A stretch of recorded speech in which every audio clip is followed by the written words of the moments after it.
Olá pessoal, sejam bem-vindos a mais uma videoaula. Estava meio sumido aqui do canal, que agora com as aulas presenciais a rotina já não permite tanto, mas eu estou nesse retorno aqui aproveitando para discutir a questão da independência do Brasil. Esse ano, em 2022, a gente completa 200 anos, né, da proclamação da independência. A gente está assistindo a um uso muito político dessa situação, por ser um ano eleitoral, né? Então há uma grande discussão em torno do desfile do 7 de setembro esse ano, o uso que já foi feito no ano passado da data. Esse ano a gente está tendo essa visita, essa coisa que eu acho nojenta, para resumir bem para vocês, que é essa visita do coração do Dom Pedro I, sendo recebido como chefe de Estado pelo atual presidente do Brasil. Então a gente tem que aproveitar essas oportunidades para aumentar a nossa reflexão sobre o tema.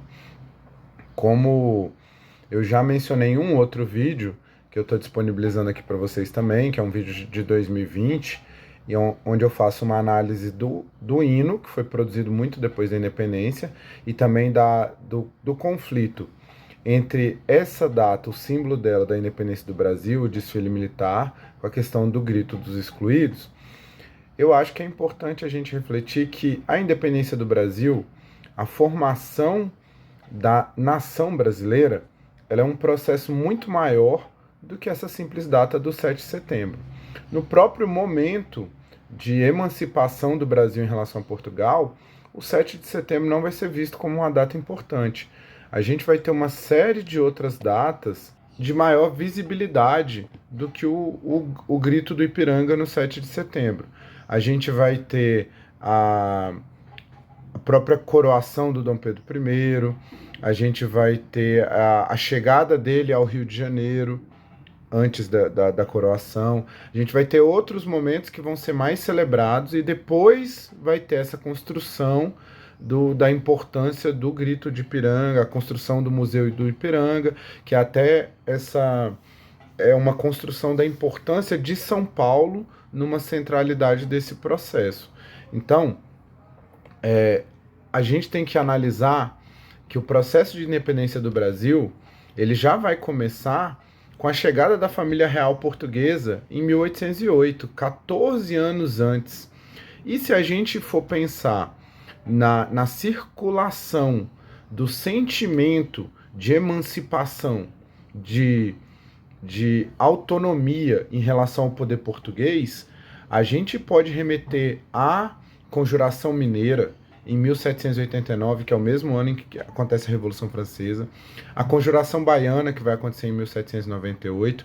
Então, aqueles ideais iluministas de direitos iguais, de participação política, eles já estão presentes muito tempo antes da independência oficial. Com a chegada da família real portuguesa em 1808 e a elevação do Brasil a Reino Unido em 1815, a gente já vai ter uma quebra daquela lógica metrópole-colônia que a gente tinha anteriormente. O Brasil passa a ser o único país em que o monarca europeu está morando na América.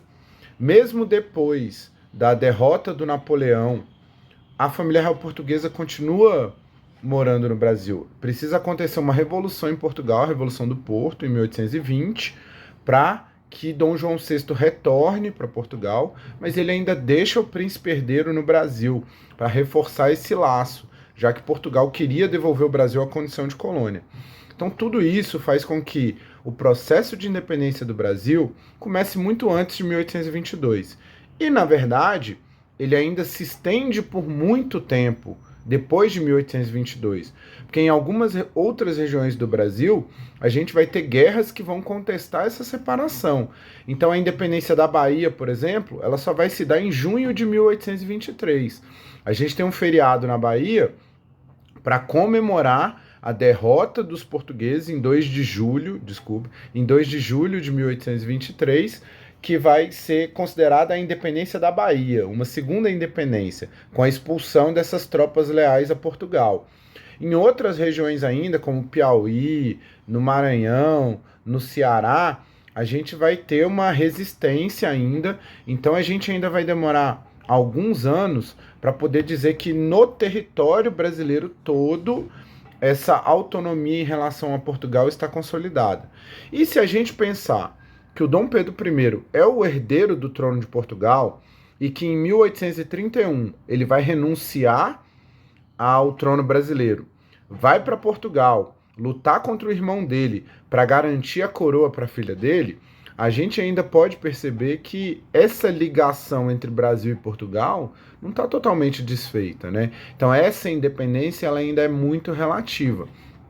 A gente vai ter um longo período regencial, onde o território brasileiro quase vai se fragmentar. A gente vai ter um questionamento do poder central do Rio de Janeiro.